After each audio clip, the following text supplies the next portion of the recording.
নমস্কার। অমৃত কথা চ্যানেলে আমার সকল শ্রোতাবন্ধুকে জানাই স্বাগত। শ্রী শ্রী ঠাকুর রামকৃষ্ণ পরমহংসদেবের চরণে আমার ভক্তিপূর্ণ প্রণাম জানিয়ে শুরু করছি আজকে শ্রী শ্রী রামকৃষ্ণ কথামৃতের পাঠ।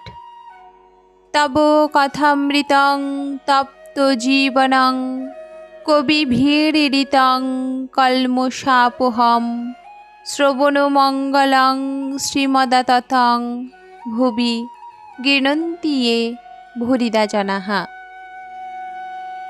আজকে শ্রী শ্রী রামকৃষ্ণ কথামৃতের এই অংশে ঠাকুর শ্রীরামকৃষ্ণ পেনেটির মহোৎসব ক্ষেত্রে সংকীর্তন আনন্দে গড় গড় মাতোয়ারা। ভক্তরা তাই দেখে কেহ কেহ বলিতেছেন, ঠাকুর কি শ্রী গৌরাঙ্গ? শুনে নিন এই প্রশ্নের ব্যাখ্যা আজকের কথামৃতে কিভাবে দেওয়া হয়েছে। এবং ঠাকুর শ্রীরামকৃষ্ণ বলেছেন আন্তরিক প্রার্থনা কি এবং ভক্ত কাকে বলে। এছাড়াও জেনে নিন পেনেটির মহোৎসব ক্ষেত্রে ঠাকুর শ্রীরামকৃষ্ণ ওই দিন কী লীলা দেখিয়েছিলেন। শুরু করছি আজকে শ্রী শ্রী রামকৃষ্ণ কথামৃত পাঠ।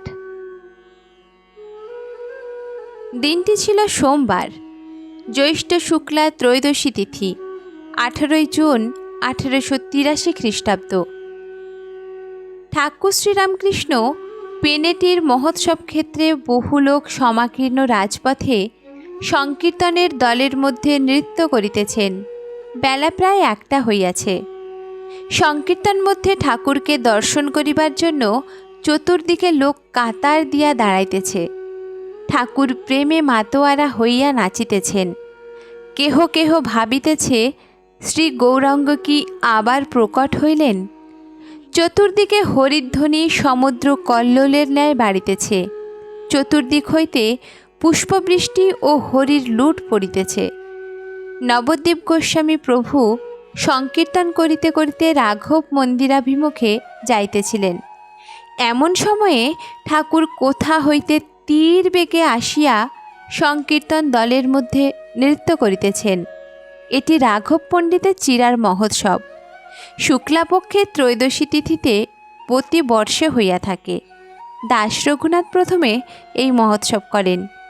রাঘব পণ্ডিত তাহার পরে বর্ষে বর্ষে করিয়াছিলেন। দাস রঘুনাথকে নিত্যানন্দ বলিয়াছিলেন, ওরে চোরা, তুই বাড়ি থেকে কেবল পালিয়ে পালিয়ে আসিস আর চুরি করে প্রেম আস্বাদন করিস, আমরা কেউ জানতে পারি না। আজ তোকে দণ্ড দিব। তুই চিরার মহোৎসব করে ভক্তদের সেবা কর। ঠাকুর প্রতি বৎসর প্রায় আসেন। আজও এখানে রাম প্রভৃতি ভক্ত সঙ্গে আসিবার কথা ছিল। তাই রাম সকালে কলিকাতা হইতে মাস্টারের সহিত দক্ষিণেশ্বরে আসিয়াছিলেন। সেইখানে আসিয়া ঠাকুরকে দর্শন করিলেন ও প্রণামান্তর উত্তরের বারান্দায় আসিয়া প্রসাদ পাইলেন। রাম কলিকাতা হইতে যে গাড়িতে আসিয়াছিলেন সেই গাড়ি করিয়া ঠাকুরকে পেনেটিতে আনা হইল। সেই গাড়িতে রাখাল, মাস্টার, রাম, ভবনাথ আরও 2-1টি ভক্ত, তাহার মধ্যে একজন ছাদে বসিয়াছিলেন। গাড়ি ম্যাগাজিন রোড দিয়া চাণকের বড় রাস্তায় গিয়া পড়িল। যাইতে যাইতে ঠাকুর ছোকরা ভক্তদের সঙ্গে অনেক ফষ্টিনষ্টি করতে লাগলেন। পেনেটির মহোৎসব ক্ষেত্রে গাড়ি পৌঁছিবা মাত্র রাম প্রভৃতি ভক্তেরা দেখিয়া অবাক হইলেন। ঠাকুর গাড়িতে এই আনন্দ করিতেছিলেন, হঠাৎ একাকী নামিয়া তীরের ন্যায় ছুটিতেছেন। তাহারা অনেক খুঁজিতে খুঁজিতে দেখিলেন যে নবদ্বীপ গোস্বামীর সংকীর্তনের দলের মধ্যে ঠাকুর নৃত্য করিতেছেন ও মাঝে মাঝে সমাধিস্থ হইতেছেন। পাছে পড়িয়া যান, তাই শ্রীযুক্ত নবদ্বীপ গোস্বামী ঠাকুরের সমাধিস্থ দেখিয়া তাহাকে অতি যত্নে ধারণ করিতেছেন, আর চতুর্দিকের ভক্তেরা হরিধ্বনি করিয়া তাহার চরণে পুষ্প ও বাতাসা নিক্ষেপ করিতেছেন। একবার দর্শন করিবার জন্য ভক্তেরা ঠেলাঠেলি করিতেছেন। ঠাকুর অর্ধবাহ্যদশায় নৃত্য করিতেছেন। বাহ্যদশায় নাম ধরিলেন, গান গাহিলেন। যাদের হরি বলতে নয়ন ঝরে, ওই তারা তারা 2 ভাই এসেছে রে। যারা আপনি নেচে জগৎ নাচায়, তারা তারা 2 ভাই এসেছে রে। যারা আপনি কেঁদে জগৎ কাঁদায়, যারা মার খেয়ে প্রেম যাচে। ঠাকুরের সঙ্গে সকলে উন্মত্ত হইয়া নাচিতেছেন, আর বোধ করিতেছেন গৌরনিতাই আমাদের সাক্ষাতে নাচিতেছেন। ঠাকুর আবার নাম ধরিলেন। তিনি গান গাহিলেন, নদে টলমল টলমল করে গৌর প্রেমের হিল্লোলে রে। সংকীর্তন তরঙ্গ রাঘব মন্দিরের অভিমুখে অগ্রসর হইতেছে। সেখানে পরিক্রমণ ও নৃত্য করিয়া ও শ্রী শ্রী রাধাকৃষ্ণ বিগ্রহের সম্মুখে প্রণাম করিয়া গঙ্গাকুলের বাবুদের প্রতিষ্ঠিত শ্রী শ্রী রাধাকৃষ্ণের বাড়ির দিকে এই তরঙ্গায়িত জনসংঘ অগ্রসর হইতেছে। শ্রী শ্রী রাধাকৃষ্ণের বাড়িতে সংকীর্তন দলের কিয়দংশ প্রবেশ করিতেছে। অধিকাংশ লোকই প্রবেশ করিতে পারিতেছে না, কেবল দ্বার দেশে ঠেলাঠেলি করিয়া উঁকি মারিতেছে।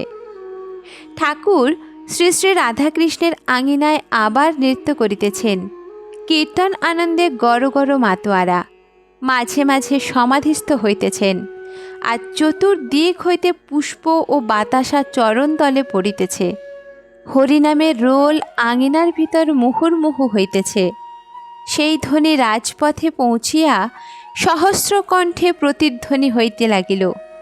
ভাগীরথী পক্ষে যে সকল নৌকা যাতায়াত করিতেছিল, তাহাদের আরোহীগণও অবাক হইয়া এই সমুদ্র কল্লোলের ন্যায় হরিধ্বনি শুনিতে লাগিল ও নিজেরাও হরি বল বলিতে লাগিল।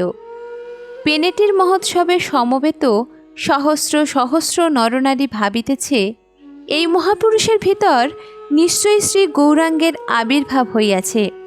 দুই একজন ভাবিতেছে, ইনিই সেই সাক্ষাৎ শ্রী গৌরাঙ্গ। ক্ষুদ্র আঙিনায় বহু লোক একত্রিত হইয়াছে। ভক্তেরা অতি সন্তর্পণে ঠাকুর শ্রীরামকৃষ্ণকে বাহিরে আনিলেন। ঠাকুর ভক্ত সঙ্গে শ্রীযুক্ত মণি সেনের বৈঠকখানায় আসিয়া উপবেশন করিলেন। এই সেন পরিবারদেরই পেনেটিতে শ্রী শ্রী রাধাকৃষ্ণের সেবা। তাহারাই এখন বর্ষে বর্ষে মহোৎসবের আয়োজন করিয়া থাকেন ও ঠাকুরকে নিমন্ত্রণ করেন।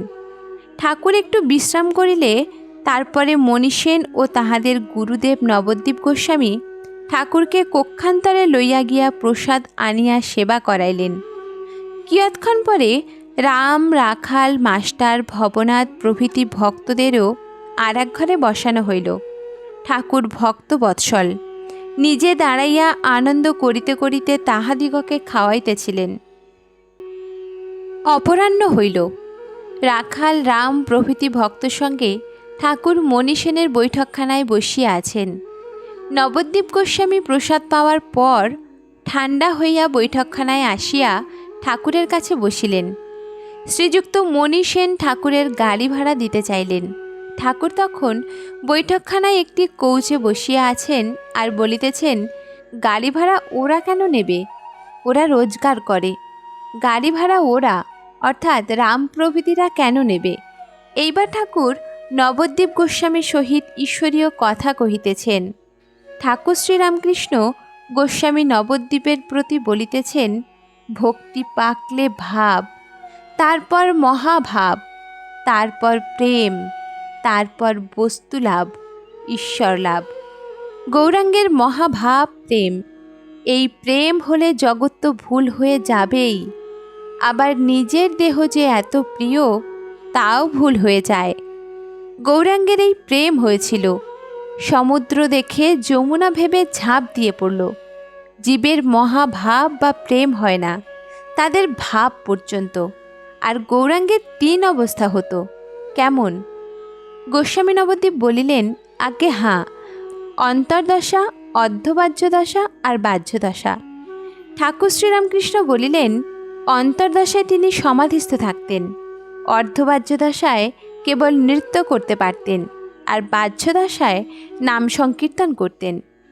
নবদ্বীপ তাহার ছেলেটিকে আনিয়া ঠাকুরের সঙ্গে আলাপ করিয়া দিলেন। ছেলেটি যুবা পুরুষ, শাস্ত্র অধ্যয়ন করেন। তিনি ঠাকুরকে প্রণাম করিলেন। নবদ্বীপ গোস্বামী বলিতেছেন, ছেলেটি ঘরে শাস্ত্র পড়ে। এদেশে বেদ একরকম পাওয়াই যেত না। মোক্ষমূলর ছাপালেন, তাই লোকে পড়তে পারছে। ঠাকুর শ্রীরামকৃষ্ণ বলিলেন, বেশি শাস্ত্র পড়াতে আরও হানি হয়। শাস্ত্রের সার জেনে নিতে হয়, তারপর আর গ্রন্থের কি দরকার। সারটুকু জেনে ডুব মারতে হয় ঈশ্বর লাভের জন্য। আমায় মা জানিয়ে দিয়েছেন বেদান্তের সার, ব্রহ্মসত্য জগৎ মিথ্যা। আর গীতার সার, 10 বার গীতা বললে যা হয়, অর্থাৎ ত্যাগী ত্যাগী। নবদ্বীপ গোস্বামী বলিলেন, ত্যাগী ঠিক হয় না, তাগী হয়। তাহলেও সেই মানে তগ ধাতু, ঘঙের সমান তাগ, তার উত্তর ইন প্রত্যয়, অর্থাৎ তাগী। ত্যাগী মানেও যা, তাগী মানেও তাই। ঠাকুর শ্রীরামকৃষ্ণ গীতার সার মানে, হে জীব, সব ত্যাগ করে ভগবানকে পাবার জন্য সাধন করো। নবদ্বীপ গোস্বামী, ত্যাগ করবার মন কই হচ্ছে। ঠাকুর শ্রীরামকৃষ্ণ, তোমরা গোস্বামী, তোমাদের ঠাকুর সেবা আছে, তোমাদের সংসার ত্যাগ করলে চলবে না। তাহলে ঠাকুর সেবা কে করবে? তোমরা মনে ত্যাগ করবে। তিনিই লোকশিক্ষার জন্য তোমাদের সংসারে রেখেছেন। তুমি হাজার মনে করো, ত্যাগ করতে পারবে না। তিনি এমন প্রকৃতি তোমায় দিয়েছেন যে তোমায় সংসারের কাজই করতে হবে। কৃষ্ণ অর্জুনকে বলেছেন, তুমি যুদ্ধ করবে না কি বলছো? তুমি ইচ্ছে করলে যুদ্ধ থেকে নিবৃত্ত হতে পারবে না। তোমার প্রকৃতিতে তোমায় যুদ্ধ করাবে। শ্রীকৃষ্ণ অর্জুনের সহিত কথা কহিতেছেন। এই কথা বলিতে বলিতে ঠাকুর আবার সমাধিস্থ হইলেন। দেখিতে দেখিতে সমস্ত স্থির, চক্ষু পলক শূন্য।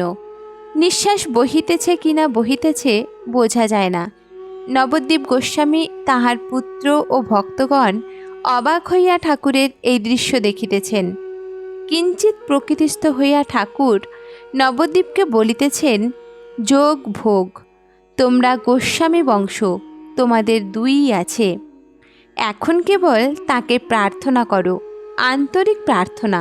হে ঈশ্বর, তোমার এই ভুবন মোহিনী মায়ার ঐশ্বর্য আমি চাই না, আমি তোমায় চাই। তিনি তো সর্বভূতেই আছেন। তবে ভক্ত কাকে বলে? যে তাতে থাকে, যার মন প্রাণ অন্তরাত্মা সব তাতে গত হয়েছে।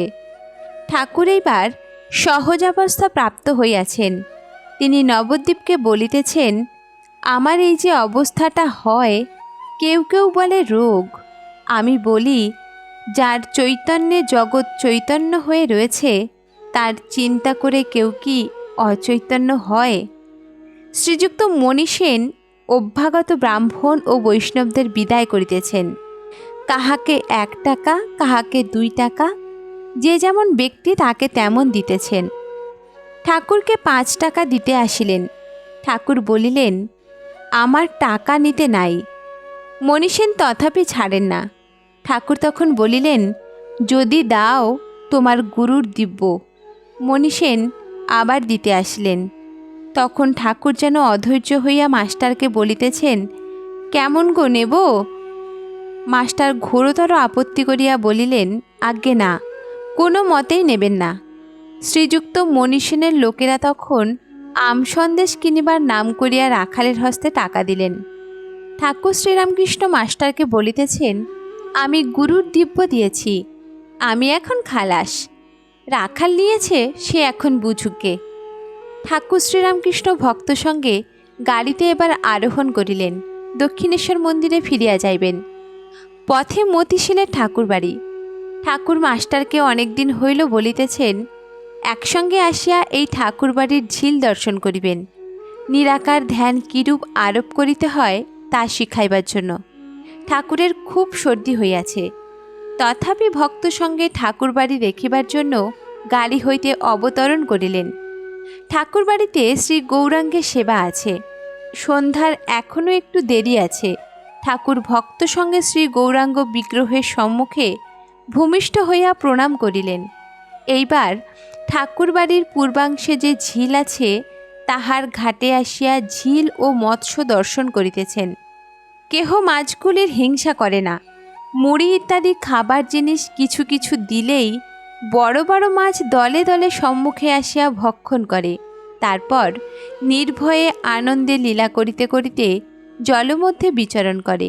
ঠাকুর মাস্টারকে বলিতেছেন, এই দেখো মাছগুলি কেমন, এইরূপ চিদানন্দ সাগরে এই মাছের ন্যায় আনন্দে বিচরণ করো। জয়তু শ্রী রামকৃষ্ণ। আজকে শ্রী শ্রী রামকৃষ্ণ কথামৃত পাঠ এই পর্যন্ত। আমার চ্যানেল অমৃত কথা আপনাদের ভালো লাগলে চ্যানেলটির সঙ্গে থাকুন, শুনতে থাকুন। ধন্যবাদ।